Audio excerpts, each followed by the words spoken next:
retro fans. Welcome to another vlog, video blog, as kind of announced, promised, whatsoever.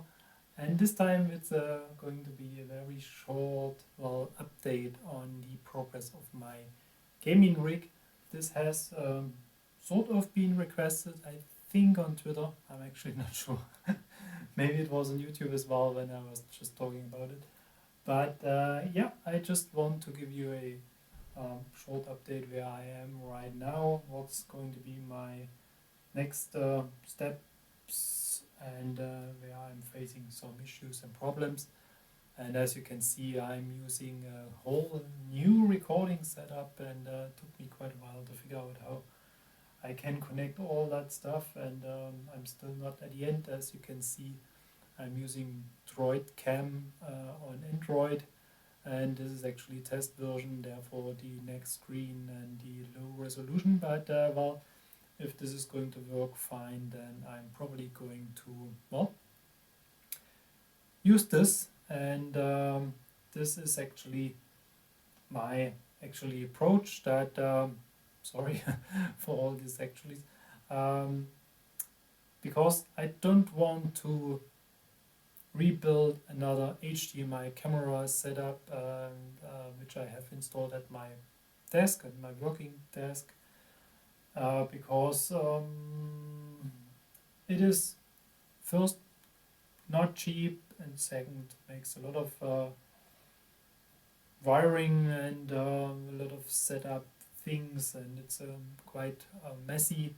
And I thought, this rig is actually meant to play games, so it's not primarily built to record videos, but every now and then I may like to stream some gaming or something like this. And the idea behind is that usually I place those stuff on my working desk, and then I play some games, and it's about 5, 10, 20 minutes in the evening when I have some time left, or maybe an hour or two over the weekend. But I was very dissatisfied by this, because I have so many interesting systems, I have so many interesting games, and quite often I just feel the urge to, let's have a little game in the evening to kind of calm down, relax a little bit, wind off the day. And then I have to set up the system, I may have to clean my work desk and all that things, and then time's over and I'm not even motivated to play again. So I thought this time, when I was moving into this new place, I really have to plan this from the very beginning. And so I kind of added this part of the shelf to my retro whatsoever shelf. And fortunately I got this TV donated, and a couple of other parts, the speakers on top, which you can see right now, are donated as well, and a few other parts. And then I started to add my game systems, which I prefer to play. And let's go briefly through them. So here we have the Famicom, which I like to play every now and then. Then I got the C64 Mini. This is actually more or less space constraint. Maybe I'm going to add a real C64 sometimes, or I'm sticking to the Mini. I'm quite happy with it.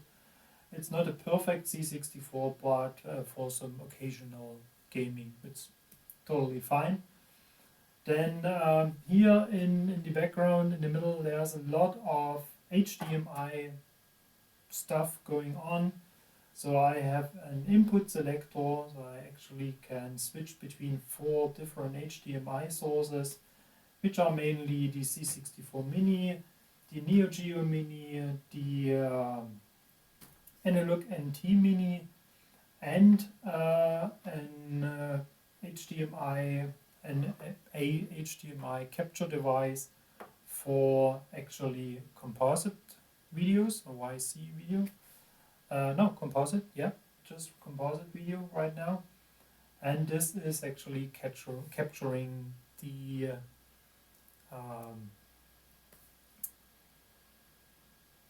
what is this capturing right now? The analog NT Mini.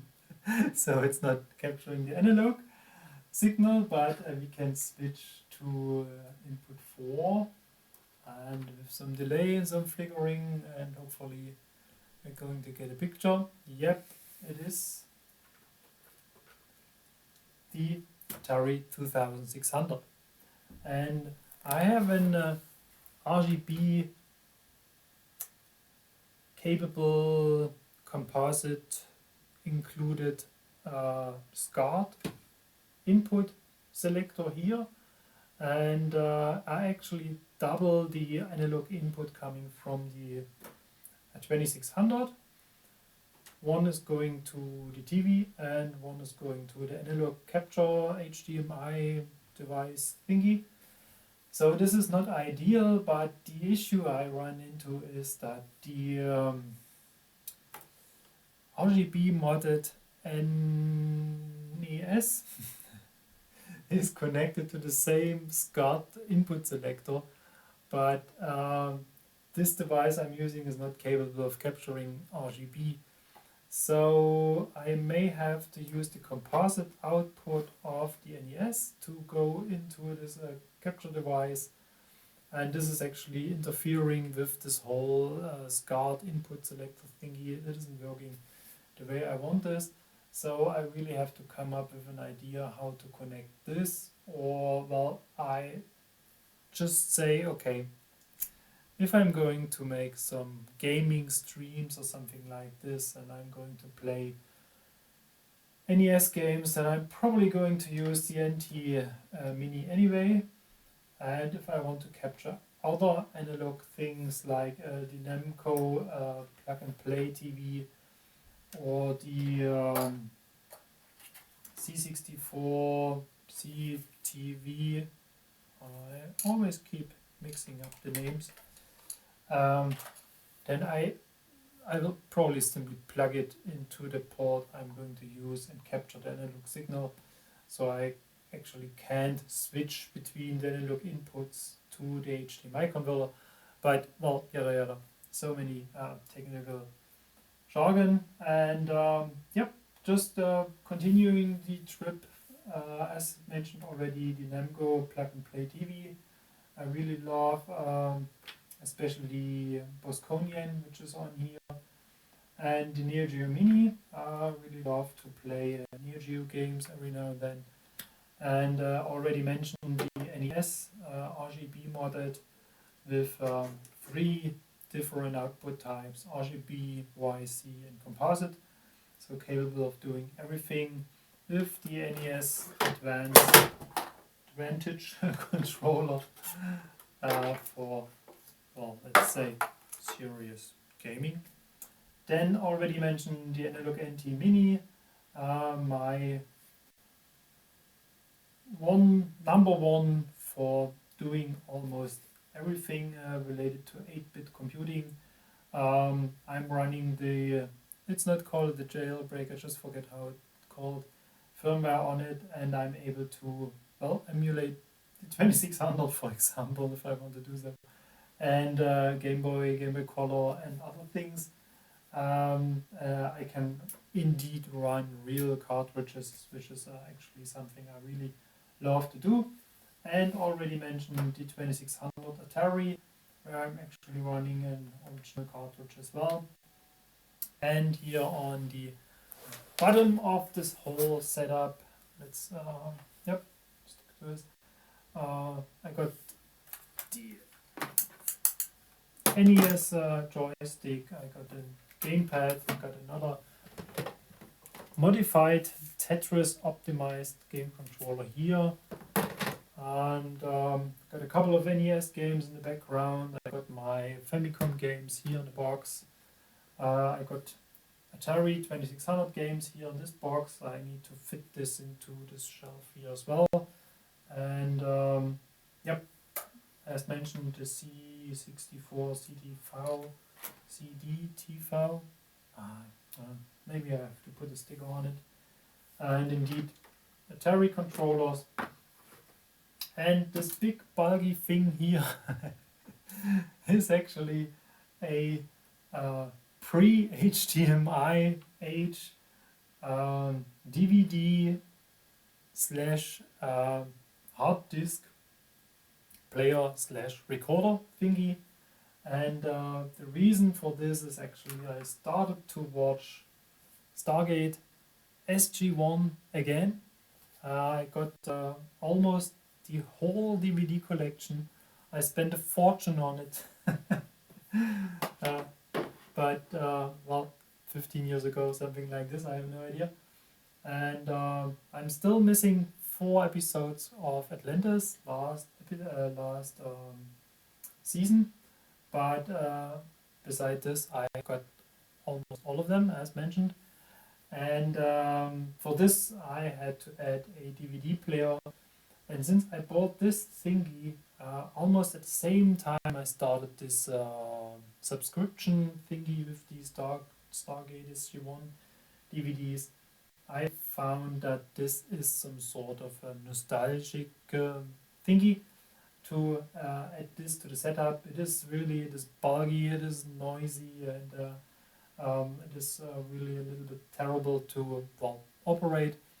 But it got component output, and fortunately this TV set I'm using here has all of the inputs you may imagine as a retro fan. It got a composite, it got SCART with RGB, SCART with YC, and SCART with composite, so it's fully connected. It got component input and it got 2 HDMI inputs, and therefore I'm able to connect all this stuff just to this one TV, and I got plenty of options to run all the systems here. And yeah, as mentioned, I can use this HDMI selector. I can go through the games here or through the inputs. So that's actually the Analog NT Mini. That's probably going to be the C64 Mini. Or that's supposed to be the Neo Geo Mini. Maybe I have to add some labels to the buttons. Yep, there we go. And on number 3 we got the C64 Mini as well. So plenty of systems. As you can see, it's on the screen as well. And I'm surprised that it shows up on stream earlier than on the screen, which makes me a little bit thinking about the delay time of this TV. But during playing, I found it is quite close to my inputs, and at least it fits my age, so it's probably not going to be the best of the best, but it is doing its trick. Yeah, and that's actually the whole thing I had in mind to talk about.